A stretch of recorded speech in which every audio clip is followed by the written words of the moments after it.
Surojeet Chatterji is the recipient of the highest degree of the Moscow State Conservatory and a representative of its rich lineage and musical pedigree, tracing all the way back to Ludwig van Beethoven. His lifelong dedicated mission was to have evolved a methodology inspired, no doubt, by his great Russian masters and handing it down in the simplest, shortest, and effective manner to his thirsty students of music, who would ordinarily never reach the venerated schools of Russia or the Juilliard.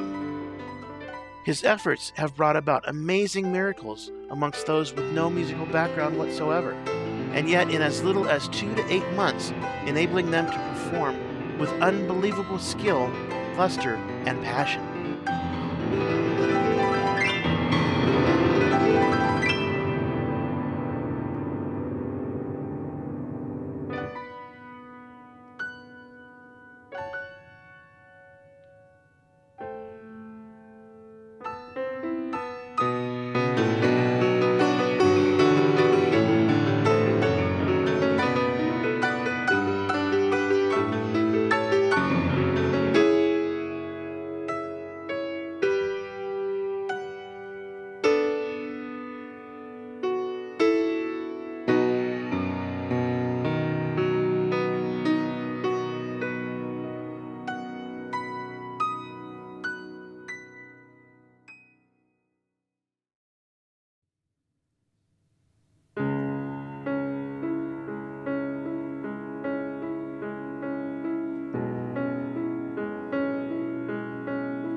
Hailing from the musical family in India, Shura, as he is often addressed, was inspired at a young age to the piano by his mother.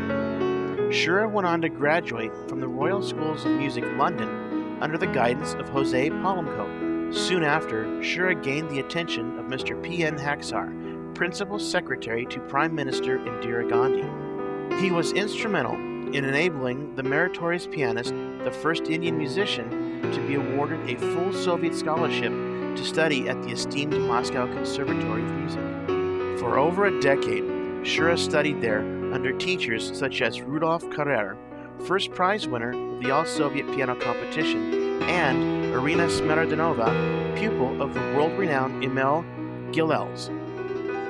Shura's journey from India via Russia to the high desert of California was not easy nor short.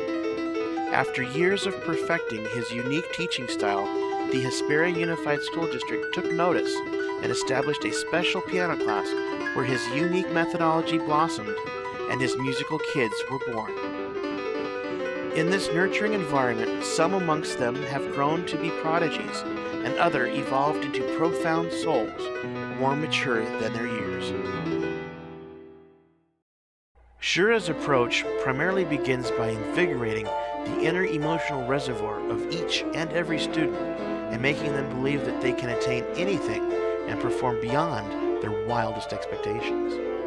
He empowers them to fearlessly and uninhibitedly immerse into the very intimate embrace of the instrument, drawing out its deepest resonance and revealing the very meanings of their lives. By way of the total relaxed weight of the body leaning unto the piano and the deeply gliding, smoothly rotating motions of the wrists and the steering elbows bring forth a fluidity as beautifully created by a violinist or a singer. The scales, arpeggios, and other innovative exercises transform themselves into strings of tonal pearls, graded exquisitely by their size and color, ascending and descending, becoming the size and the climaxes of musical phrases.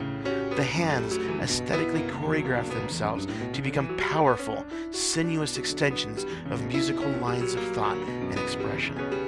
No sooner they lift upwards and move towards the keys, the music phrase has distantly, inaudibly begun, and the first tone already predetermined in the mind of the performer and in the imagination of the listener. The pauses, the rests that follow, start breathing and living vividly without the slightest trace of a splash or a bump. as one's hand ebbs away from a phrase, taking a breath, only to return and enter the beginning of a new phrase. This frictionless, velvety flow of hands and fingers brings speed, power, and reflex in an unimaginable short period of time. This persuasive command, this evocative connection with the instrument electrifies the performer. It is an experience that is soulfully mystical and a path to self-discovery.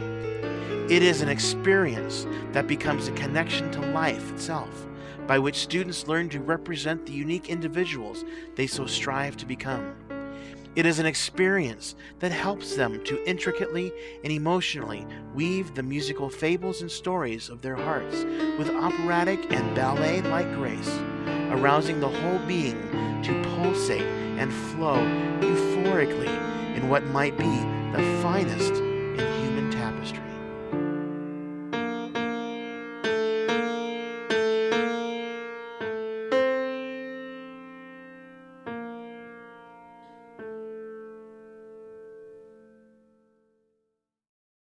Several years ago, while nervously embarking on my voyage from Russia, Sharafat, my close friend and mentor, prophesied that I had no reason to fret.